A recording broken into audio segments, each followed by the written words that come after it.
답변 다음으로 가장 큰 비중을 차지하고 있는 지면이 출처 지면이에요. 유저 100명이 질문 던지면 그중에 30명은 원본 출처로 트래픽 이동해요. 원본 출처로의 트래픽 이동이 되게 큰 AI 검색인 거거든요. 그래서 저는 AI 검색도 새로운 광고판을 만들 수 있을 것 같아요. 더 알아보고 싶게 만들어서 그 페이지로 사람들이 이동을 하고 더 많은 익스플로레이션이 일어나고 그 과정에서 서로 윈윈하고. 라이너를 포함한 AI 검색들이 구글에 얼마나 타격을 줄 거라고 생각하십니까? 최대 33%. AI가 적용되고 나면 사람들이 클릭을 덜 할 거기 때문에 전체 검색 광고판이 확 줄어들 수도 있다 라는 우려가 처음부터 있었잖아요. 광고 비즈니스는 전체 전 세계 시장에서 좀 줄어들 수 있겠습니까? 혹은 늘어날 수가 있을까요? 우리는 검색 딱 이렇게 하면은 구글 검색을 떠올리잖아요. 사실 그렇지 않거든요. 사람들은 이미 틱톡에서도 검색을 하고 인스타그램에서도 검색을 하고 유튜브에서도 검색을 하고 구글에서도 한다. 그래서 이미 구글이 많은 검색 영역을 좀 뺏긴 거일 수도 있어요. 근데 그러면은 그렇게 됐을 때 구글의 매출이 줄었냐? 그렇진 않고 거기에서 트래픽을 가져간 인스타그램은 매출이 안 느냐? 그럼 늘거든요. 네. 그러니까 제가 봤을 때는 지금 광고를 하고 싶어하는 사람의 수는 생각보다 많은 것 같아요. 그렇기 때문에 새로운 플랫폼에서 새로운 타입의 광고가 나왔을 때 거기에다가 내가 광고 예산을 집행해보고자 하는 주체들은 되게 많은 것 같고, 그렇기 때문에 저는 광고 시장이 줄지는 않을 것 같아요. 광고 시장에 대한 지출이 늘어나는 속도와 검색 광고에서 비율이 줄어드는 속도를 봤을 때는 광고에 대한 수요가 더 올라가는 게 더 빠르기 때문에 저는 검색 광고도 계속해서 성장했다고 보는 면이 어느 정도는 있는 거고, 또 한편으로는 예를 들어 뉴스피드 광고는 페이스북이 시작하기 전에는 존재하지 않던 광고 포맷인 거잖아요. 그렇죠. 그러니까 피드에 개인화된 광고가 들어간다는 것은 원래 지구에 없던 건데 페이스북이 만들어낸 거다. 이제 X닷컴도 하고 있고. 네. 네. 검색 광고 같은 경우도 초창기에 있던 검색 엔진들이 만들어낸 새로운 광고판인 건 거고, 그래서 저는 AI 검색도 새로운 광고판을 만들 수 있을 것 같아요. 왜냐면은 어쨌든 답변이 그 출처로부터 나오는데 그 출처 클릭은 줄어들지언정 사람들이 답변은 소비를 하고 있는 거니까 그 답변 영역이 어떻게든 광고판으로 쓰이게 된다든지, 아니면 뭐 스폰서드 광고주들은 답변에 활용이 된다든지, 뭐 그런 식으로 새로운 광고 모델들이 결국은 나오지 않을까? 그런 전망도 좀 있는 것 같습니다. 결과물에 대한 신뢰는 내가 직접 검색어를 때려 넣을 때보다 더 높냐라고 하면 잘 모르겠어요. 아직 환각 현상에 대한 불안감 때문에. 근데 출처에 대한 신뢰도는 구글 검색을 때렸을 때 나오는 검색 결과의 신뢰도보다 더 높게 치는 것 같거든요. 그러면 클릭당 단가가 올라갈 수 있는 거잖아요. 그렇죠. 그런 면에서 보면 출처에 들어가는 광고 단가는 확실히 더 비쌀 수도 있겠다라는 생각도 드네요. 설득이 됐습니다. 이게 다른 서비스들은 지금 GPT도 미니가 나오고 라마도 경량 모델이 나오면서 점점 API 가격이 싸지고 그걸로 돌릴 수 있는 비즈니스 모델을 만들겠다, 이 정도면 해볼 수 있을 것 같은데 라고 이야기들 하지만, 라이너 같은 경우는 최상의 검색 결과를 줘야 되기 때문에 항상 오픈 AI 거든 제미나이든 클로드든 가장 좋은 모델을 쓰시잖아요. 이게 다 API 비용 부담이잖아요. 이거에 대한 리스크는 없으세요? 일단 라이너 같은 서비스를 운영하기 위해 가지고 뒤에서 만들어야 되는 시스템을 이제 에이전트 시스템이라고 부르는데, AI 에이전트는 하나의 모델이 한 번만 작동하는 게 아니라 여러 모델들이 각자의 강점이 있는 영역에서 여러 번 불리는 그런 구조예요. 근데 모델마다의 강점을 그냥 무시하고 어차피 그냥 GPT-4가 짱이고 클로드3 옵스가 짱이니까 그냥 모든 데서 다 그걸 써버리겠다 하면은 결과물의 퀄리티가 솔직히 말하면 그렇게 나쁘지 않을 것 같아요. 근데 문제가 이제 두 가지가 생겨요. 하나가 속도가 굉장히 느려집니다. 가장 탑티어의 모델은 어쨌든 그것보다 작은 것보다는 더 느리거든요. 오래 걸리죠. 그러다 보니까 엔드 유저 입장에서는 빨리 찾으려고 AI 검색을 쓰는 건데 30, 60초 걸리면 안 되잖아요. 그러고 두 번째는 이걸 만드는 사람 입장에서는 또 원가 부담이 너무 커져요. 그래서 저희도 최상위 티어 모델을 쓰는 그 영역들이 있지만 특정 영역들에 대해 가지고는 오픈 웨이트 라지 랭귀지 모델들을 저희의 목적에 맞게끔 파인 튜닝 해가지고 쓰거든요. 근데 그러면은 원가에 대한 부담이 많이 줄어들긴 해요. 왜냐면은 라마 계열을 저희가 파인 튜닝 해가지고 서빙을 한다라고 했을 때 인풋 아웃풋 토큰의 뭐 비율 같은 거 계산해보면은 GPT-4를 기준으로 운영을 할 때보다 한 13분의 1 정도의 가격밖에 안 들게 되거든요. 그 다음에 GPT-4 나오고 미니 나오면서 가격이 더 싸졌어요. 그래도 여전히 한 7분의 1 정도의 가격밖에 안 드는 식으로 운영이 가능해져요. 그래서 이런 엔지니어링을 통해 가지고 그 원가 부담을 좀 덜 수 있는 방법들이 있다. 원가 부담만 있는 게 아니라 파인 튜닝한 작은 모델들이 속도가 더 빨라서 답이 더 빨리 나옵니다.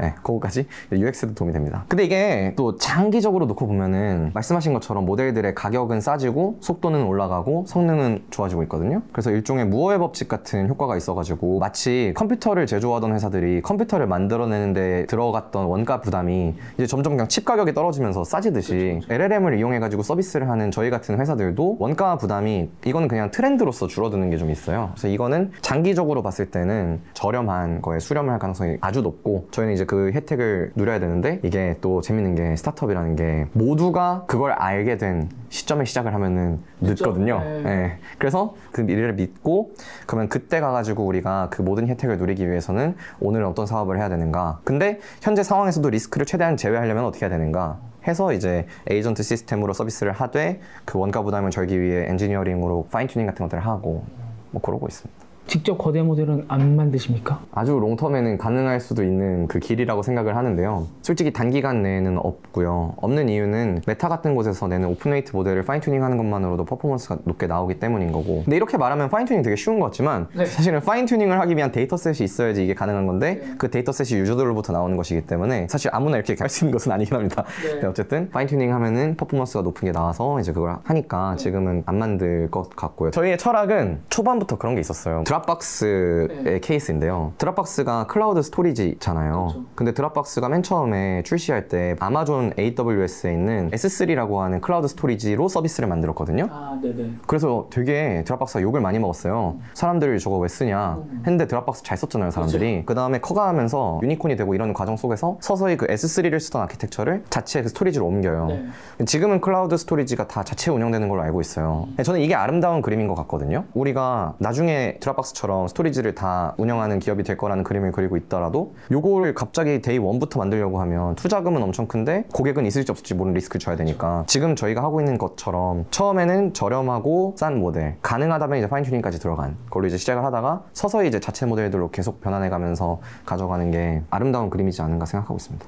마치 애플이 처음에는 다 프로세서들을 갖다 써서 노트북도 만들고 휴대폰도 만들었지만 그 칩들을 다 자체 칩으로 바꿔 끼는 것처럼 맞습니다. 딱 여기다 손을 올리시고 지금 라이노 모델 있잖아요. 라이노 모델이랑 지금 제미나이 GPT-4 클로드 오퍼스 맞나요? 네.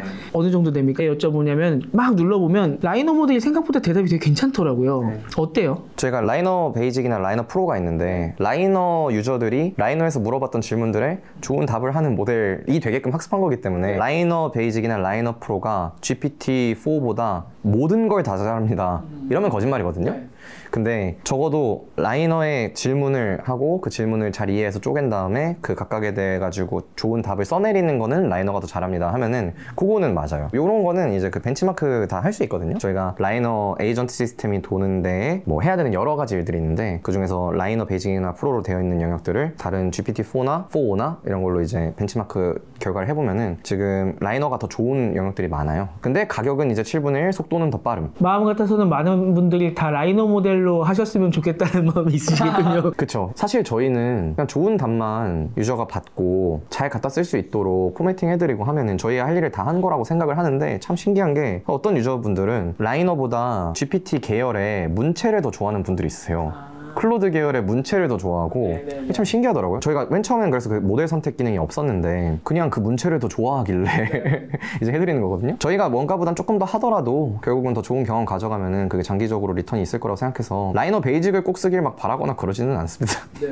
저희는 맨 처음에 수익화를 좀 다룰 때 이게 AI 서비스를 운영할 때는 되게 중요하겠구나라고 처음부터 좀 생각을 하고 이걸 설계를 했었어가지고 지금도 보면은 저희의 매출 총이익 이런 거 보면은 되게 높거든요. 그래서 사실 저희는 다른 스타트업들보다 부담을 할 수 있는 비용이 버퍼? 여백이 훨씬 큰 것 같긴 해요. 솔직히 말씀드리면. 그게 또 저희 자신감 중에 하나죠. 특히나 요새 저희도 많이 다뤘었는데 AI 검색 말고 LLM 만드는 데나 뭐 이미지 생성하는 데 이런 데는 천문학적인 돈을 투자받는데 1, 2년도 못 버티잖아요.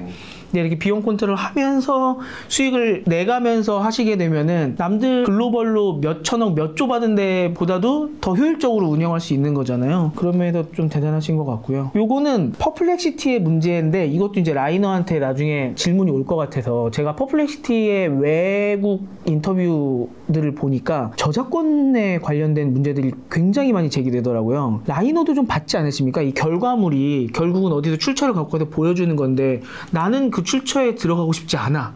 왜 내 양질의 콘텐츠를 갖고 가서 네가 보여주는데 그런 저작권에 대한 태클들이 없습니까?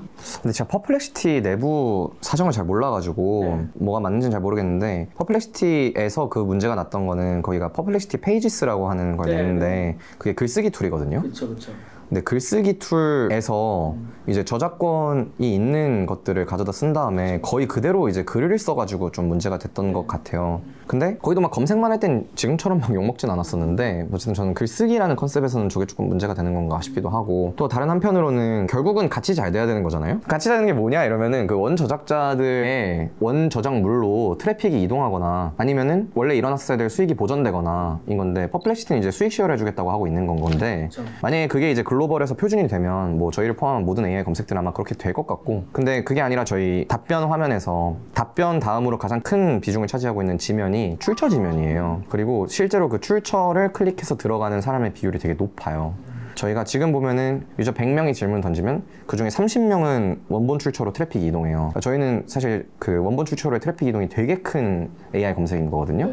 그래서 제 생각에는 장기적으로 잘 되려면 수익 쉐어보다는 원 저작물이 있는 곳에 가가지고 사람들이 거기 것도 이제 탐색을 하고 쓰면서 거기 트래픽으로 옮겨주는 게 맞는 것 같고, 의식적으로 계속해서 그런 작업들을 좀 많이 하려고 해요, 제품 내에서. 사실 구글도 옛날에 초창기에는 저작권 이슈로 태클을 받았거든요. 나는 내가 찍은 사진이 구글 이미지 검색에 올라가는 게 싫다, 왜 내가 허락도 안 했는데 구글 이미지 검색에 올라가냐, 내 블로그로 연결되는 거 하지 마라 했는데, 그게 결국 문제가 아닌 걸로 결판이 났거든요, 미국에서. 이거는 썸네일이다 말 그대로. 그러니까 원본 이미지가 아니라 그 원본 이미지 쪽으로 트래픽을 넘기기 위한 채널로서의 역할을 하는 거기 때문에 그건 문제가 아니다라고 결판이 났었는데, 지금 AI 검색도 사실 이런 식으로 결국 풀려야 되지 않을까 싶어요. 원 저작물 컨텐츠를 그냥 다 가져와가지고 그냥 그대로 소비하게 한 다음에 아무것도 아니게 하는 건 좀 문제인 것 같고, 실제로 더 알아보고 싶게 만들어서 그 페이지로 사람들이 이동을 하고 거기에서 더 많은 익스플로레이션이 일어나고 그 과정에서 서로 윈윈하고 이런 걸 좀 만들어야 될 것 같고, 저희는 이제 그런 걸 하고 있다. 출처를 계속 강조해 주시니까 어떻게 보면은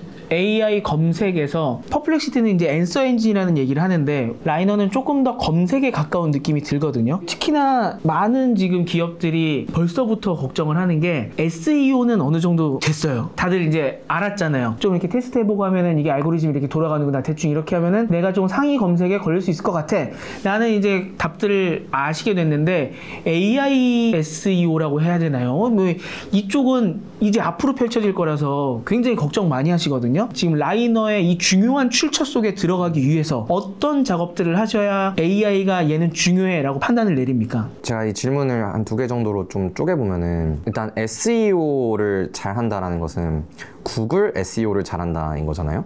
왜냐면 구글이 네이버도 있죠. 아, 네, 네이버랑 구글의 SEO를 잘하는 거잖아요.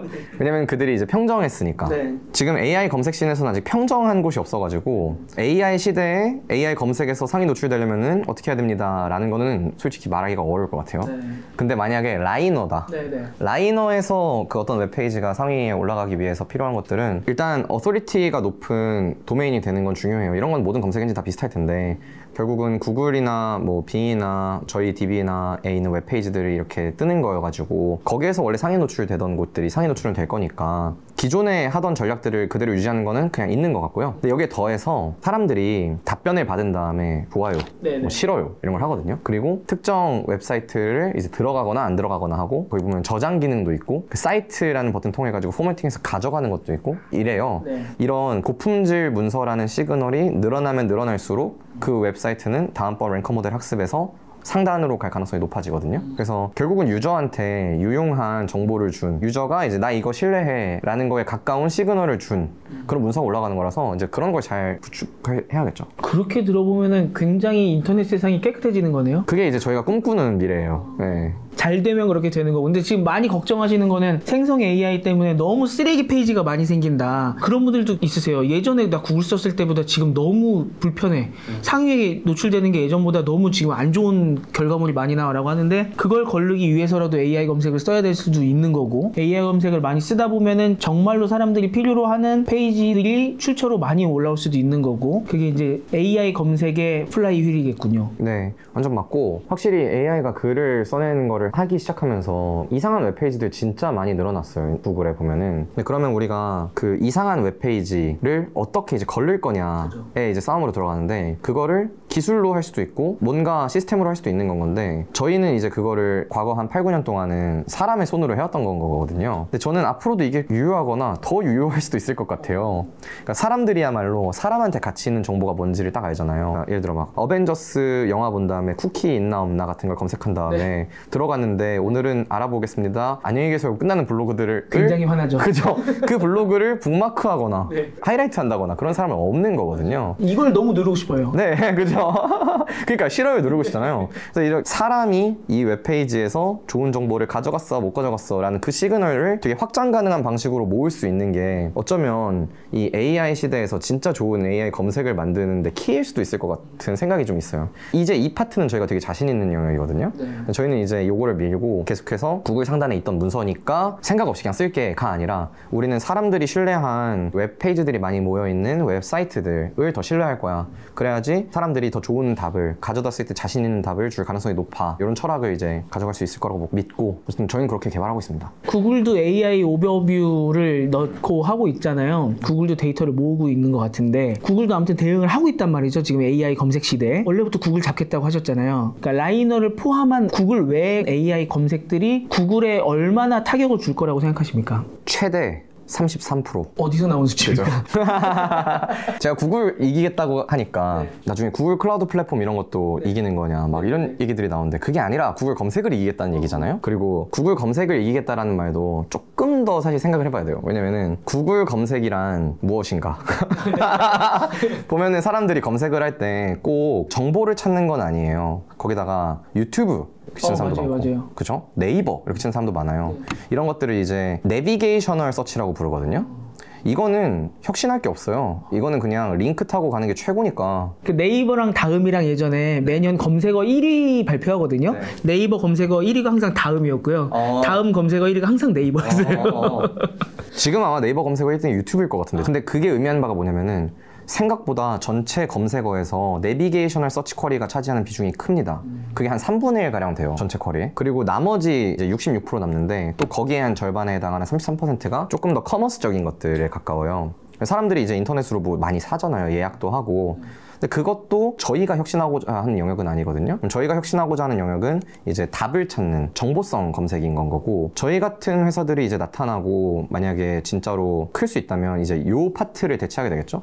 정말 컸다는 그 전제 하에 33%가 이제 대체 가능한 영역이 되는 것인데 마치 한국에서는 우리가 맛집 검색 같은 걸 할 때는 구글보다는 좀 더 네이버를 쓰는 거잖아요. 리뷰나 뭐 후기 같은 거 볼 때는 사람들이 또 역시 구글보다 예를 들어 뭐 인스타그램을 먼저 찾아볼 수도 있는 건 거고 그런 것처럼 지금 이미 그 검색어에서도 특정 카테고리들이 이렇게 넘어가고 있는 건데 지식 이런 것들을 찾을 때는 라이너가 먼저 찾게 되는 공간이 전 세계적으로 된다면은 그러면 이제 33% 정도 대체하게 되는 게 될 거로 보입니다. 그럼 방금 말씀하신 33%는 라이너 혼자 33%군요. 저희가 나머지 다 죽여야 되니까. 네. 그쵸.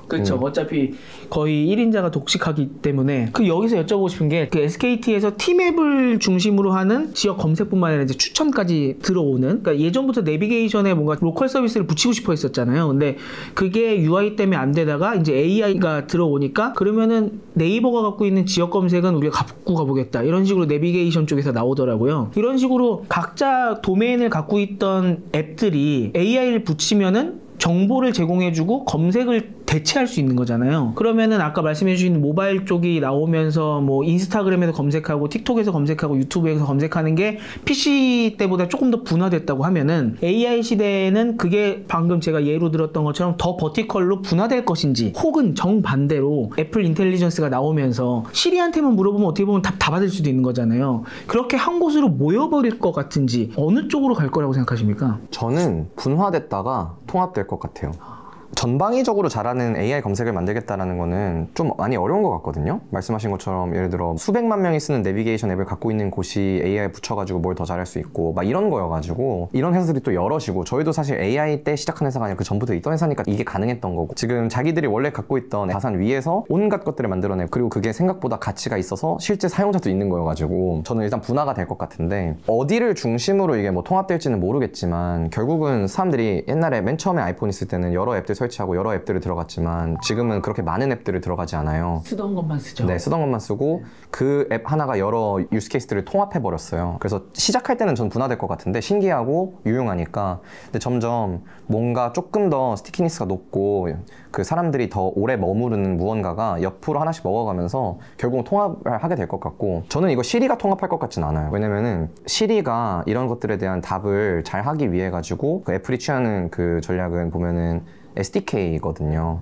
그래서 이번에도 나온 게 애플 인텔리전스 SDK를 설치하고 개발자들이 자기 앱에다가 이제 시리를 통해 가지고 자기네 컨텐츠가 호출될 수 있도록 부르는 건데, 사실 개발자 입장에서도 시리가 호출하는 게 의미가 있으려면은 그 호출로부터 이 서비스로 뭔가 트래픽 이전이 일어나긴 해야 되는 거잖아요. 그렇죠. 그래서 뭔가 이게 시리가 하는 게 아니라 시리가 여러 곳들로의 통로 역할을 해주고 결국 유저가 가는 곳은 뒷단 어딘가가 될 것 같아가지고 저는 네, 그거를 애플이 막 다 차지한다 그럴 것 같지는 않고, 다만 시리가 최종 AI 서비스를 부르는 경로는 될 수 있을 것 같고, 편의성 때문에 그 최종 지점이 처음엔 분화돼 있다가 결국에는 뭔가 강한 어떤 애가 통합을 할 것 같은데, 그 무게중심이 뭐 예를 들어 지도에 있는지 검색에 있는지 쇼핑에 있는지는 잘 모르겠어요. 말씀해 주신 것처럼 분화되고 다시 모이는 시점도 생각보다 되게 빨리 올 수도 있는 거 아닙니까? 어떻게 생각하십니까? 저는 그렇게 빨리 올 것 같지는 않은 것 같아요. 이유는 지금 AI 서비스들이 되게 빨리 사람들 많이 모았고 뭔가 엄청나게 세상을 바꾸고 있는 것 같지만, 사실 챗GPT 빼고는 몇억 명의 인생을 바꾸고 있는 서비스가 없거든요, 아직은. 그래서 우리가 막 얘기하는 아까 말했던 사용량 기준으로 탑 10 안에 들어있는 애들도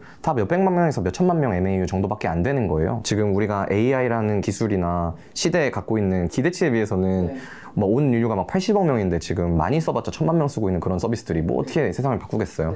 그래서 저는 아직 분화된 곳들에서 경쟁이 좀 일어난 다음에 거기에 각 용례마다 가장 잘하는 애들이 좀 살아남고 그들이 이제 스케일을 이룬 다음에 서야 말씀드린 것 같은 통합이 일어나지 않을까 하는데, 그러려면 저는 아직 시간이 좀 필요한 것 같아요. 버티컬의 경쟁이 이제 시작됐다라고 봐도 되겠군요. 지금 AI 에이전트가 요새는 많이 이야기가 나오고 하니까 이 라이너 자체의 확장 계획, 단기적인 확장 계획과 그다음에 좀 장기적인 확장 계획, 어렴풋이 좀 어디까지 생각하고 계십니까? 확장이라는 게 기술적 확장도 있고 뭐 고객의 확장도 있고 뭐 이럴 텐데, 기술적 확장에 있어서는 단기적으로 좀 이뤄야 되는 것들이 있어요. 저희를 포함해서 모두가. 왜냐면 사람들은 AI 에이전트 많이 얘기하고 막 이제 에이전트가 일 대신해 줄 거야 막 이런 얘기도 나오는데 솔직히 한참 남은 것 같거든요, 저는. 근데 그 이유가 왜 그러냐면 사람들이 아직 AI를 안 믿어요. 네.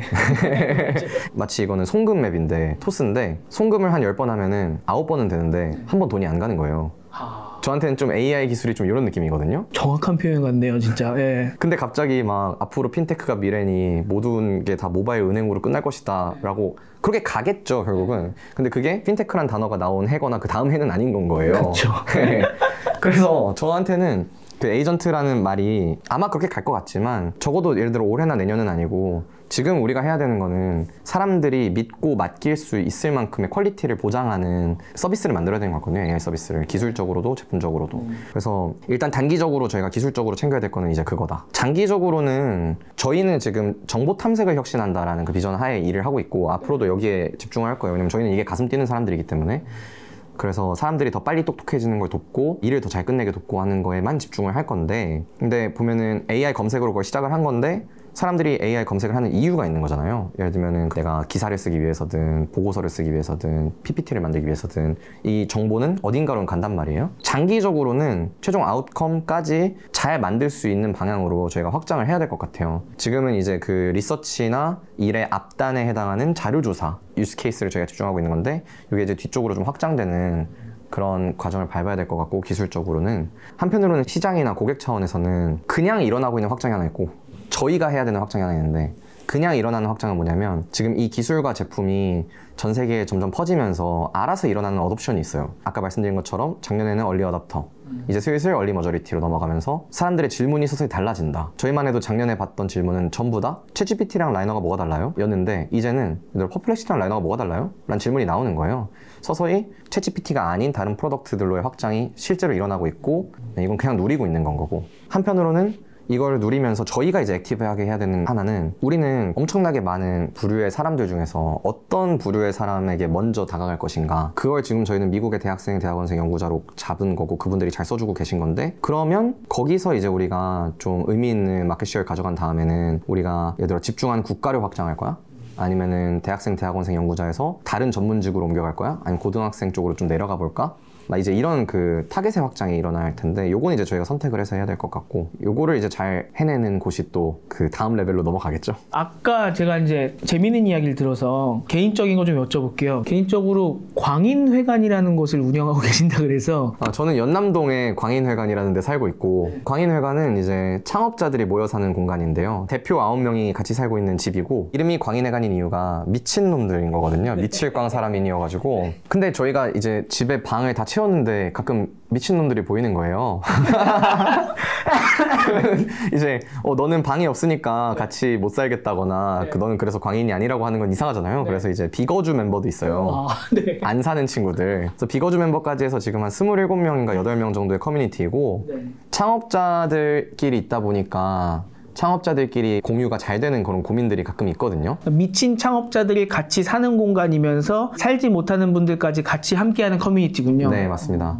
그래서 되게 재밌는 게 저 친구가 지금 하고 있는 고민 제가 옛날에 해본 거거나 제가 지금 하고 있는 고민 저 친구가 옛날에 해본 거거나 하는 게 되게 많아요. 그냥 하늘나라에 새로운 고민은 없는 건가? 모르겠는데 네, 그래가지고 따로 약속 잡아서 만나면 힘든데 그냥 퇴근하고 집 가면 있으니까 그냥 오늘 하루 어땠어? 이랬어? 막 그러다가 나도 그랬는데 막 이런 얘기 하면은 실제로 문제가 해결되기도 하고 감정적으로 유대감이 있으니까 스트레스 해소가 되기도 하고 하는 것도 있고 최근에는 광인회관에 그런 거 되게 많아요. 우리 글로벌 해야 된다. 그 컨센서스가 좀 있거든요. 많은 친구들 사이에서. 그래서 뭐 저희도 지금 샌프란시스코에 오피스 열고 저도 뭐 이번 주에 왔고 또 가고 막 이럴 거지만 거기에 팔로알토에 집 내서 일하고 있는 친구도 있고 뉴욕에 간 친구도 있고 보스턴에 간 친구도 있고 LA에 간 친구도 있어서 이게 웃긴 게 저녁에 다 있네요? 지금 미국 어딜 가든 잠을 잘 수 있어요. 공짜로. 그러네요. 그러니까 뭐 비즈니스 미팅을 한다거나 이럴 때 그냥 거기서 자고 할 수도 있고. 네. 그래가지고 동병상련의 그 아픔을 느끼면서도 되게 안정감도 있고 어딜 가든 지금 막 친구들 한 명씩 다 있고 좀 그렇게 크고 있어가지고 되게 재밌습니다. 심적으로 실질적으로 다 도움받을 수 있네요. 네네. 예를 들어 얼마 전에는 또 어떤 회사에 대표하는 친구가 저희 테크리드 분한테 라이너는 어떻게 이렇게 빠르냐 이런 거 좀 물어보면은 저희가 알려줄 수 있는 도움 줄 수 있는 것들은 또 주고. 경쟁자 아닙니까? 경쟁하면 죽여야죠. 무섭네요. 그러니까 이게 사실 잘 되시면은 페이팔 마피아처럼 될 수 있는 거잖아요. 지금 제일 형이세요? 회장님이십니까? 광인회관에? 광인회관을 제가 만들었기 때문에 대장 정도는 되는 것 같은데 제일 형은 아니고 형도 있긴 하고 책임감 갖고 하고 있어요. 광인회관 창업자로서 그 다음에 라이너 창업자로서 글로벌에서 꼭 좋은 성과를 내시길 기대하겠고요. 글로벌에서 또 성과 내시면서 정말 생생한 소식들 가끔가다 저희한테 전해주셨으면 좋겠습니다. 오늘 긴 시간 동안 이렇게 숨김없이 모든 걸 다 말씀해 주셔서 너무 감사드리고 저도 큰 감명 받았습니다. 앞으로도 화이팅 해주십시오. 네, 화이팅 하겠습니다. 감사합니다. 감사합니다.